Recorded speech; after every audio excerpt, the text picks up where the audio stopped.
Hello everyone. The clip you're about to hear is from one of our exclusive Patreon episodes on a recent horror release, and just like all of our other episodes, it might include major spoilers for said horror release, so don't listen to it if you haven't already seen it. You've officially been warned.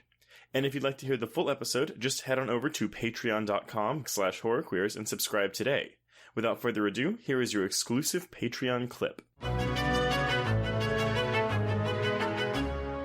So then we move into episode 3, which was, I gathered, quite the standout because it's also a fairly serious deviation from the game.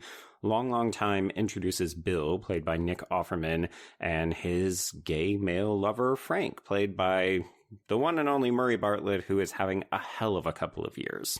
Oh, very much so. And, before, when the reviews for the show were coming out, every review pointed out, this episode 3, as the big one. The best one of the season. And I'm inclined to agree. And, all the homophobes and the game players who were like, man, it's so unnecessary. I want to be with Joel and Ellie. I feel like if there wasn't a game, no one would care. It'd be like, yeah, sure. Because the episode, bottle episodes like this are par for the course for these types of television shows. Yeah, if you didn't know that the game exclusively followed Joel and Ellie, this would feel like business as usual. We're introducing some side characters, we're giving them a really juicy storyline. This episode definitely seems like it's designed to not just flesh out the world of the show, but to say, hey, we're capable of telling really powerful stories about humanity. They don't just have to center around this father-daughter surrogate relationship. Well, and what I want to say, so in regards to queerness, both in the show and in the game, so you hinted, yes, this is a deviation from the game. However, these characters are in the game. Well, one of them is alive, one of them is dead.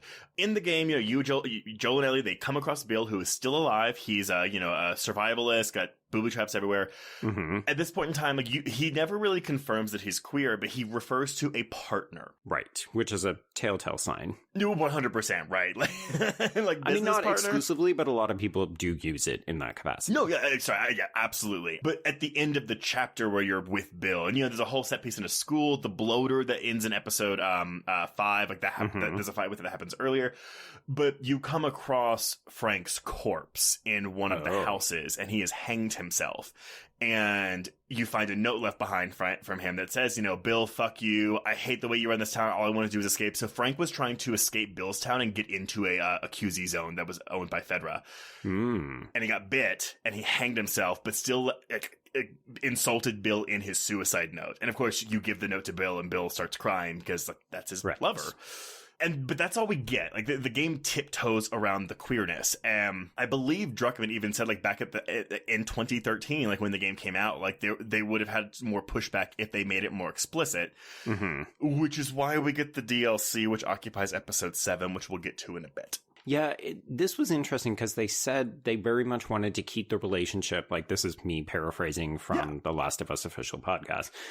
They knew that they wanted to keep these characters. They knew they wanted to blow them up so that we could get to a better sense of what their relationship was actually like. They apparently, I can't remember if it's Mazin or Druckmann is a friend of Offerman. So they immediately thought of him. And then apparently Murray Bartlett got hired to do this before he broke out on the White Lotus. And then when White Lotus gave out, they were just like, oh, Jesus, thank God we got him before he exploded on that show. But they very much said, they knew that they would keep the tragic end because that's par for the course for the game, for the TV show. But they wanted to twist it so that it was more romantic. They wanted to celebrate the love in a different form than what we were seeing happening between Ellie and Joel. That's the thing. I mean, I know it's a sad ending because they both mutually die by suicide, but I would also argue this is kind of a happy ending for these characters. They get to go out on their own terms, and it's I think it's tragic. I think it's deeply romantic. They wanted to make sure that they weren't doing the kind of typical bury your gays thing where it's oh, well, gay people have to die in these stories. They wanted to switch that or subvert it a little bit while still saying these characters do still need to die. Well, that's the thing. Out of all the character deaths on this show, this one was the least violent. It was the least upsetting in one way. It's still very sad. I mean, again, this blew up on social media the night it aired. People were sobbing, blah, blah, blah, blah. But it's for me, it was also just happy tears because I was y'all had your 20 years of love, whatever, but like good for y'all, and I'm sad you're dead. And it's also just queer love, it's showing that not like even in apocalypse, like people can still exhibit love.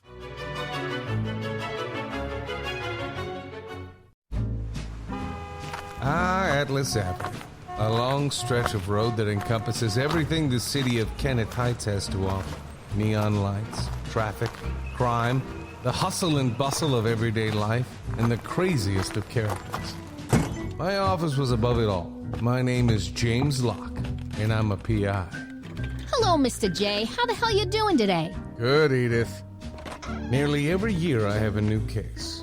New people to meet, new clues to discover, and new problems to solve. But I do it the old-fashioned way. No technology.